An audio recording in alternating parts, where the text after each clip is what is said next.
What's her scariest experience in Mexico? Comment stories. My family arrived in Michoacan at night. The city was dead. No one was walking the streets like usual. We needed a taxi to get home, but we couldn't find a single human out there. We came across a taxi, and my dad had to run and chase them for them to stop.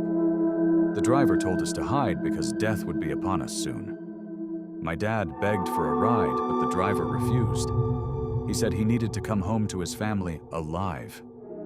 He left us on the street. 30 minutes later, we flagged down a single car, and my dad begged again. This time the driver did help us.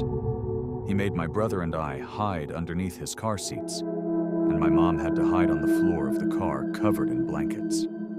Long story short, the cartel had threatened the city that they would kill anyone on the street after a certain time. The next morning, the plaza was covered with beheaded bodies from people murdered the night before. I had been friends with a girl whose father was in the cartel.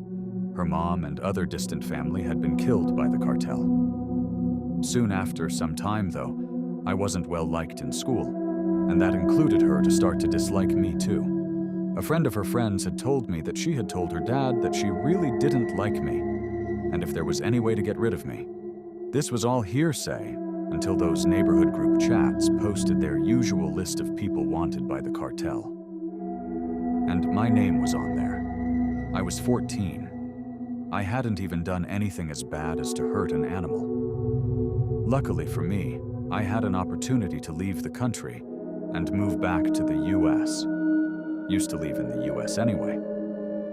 Everyone on the list except me died in the worst ways possible time after.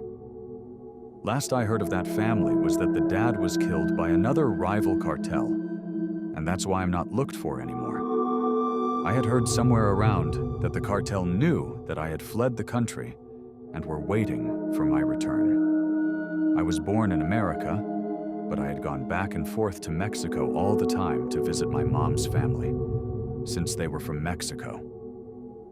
One trip, we decided to leave early to get a little time to ourselves, so we left Veracruz to come back home. When we landed in Houston and getting ready for our second flight, my primo called me, crying, saying that they think they are getting ransacked by a cartel. We were freaking out because everything was fine when we left. Turns out that they were looking for an American girl, me, in hopes to take her money and unalive her, then sell her stuff online to make more money.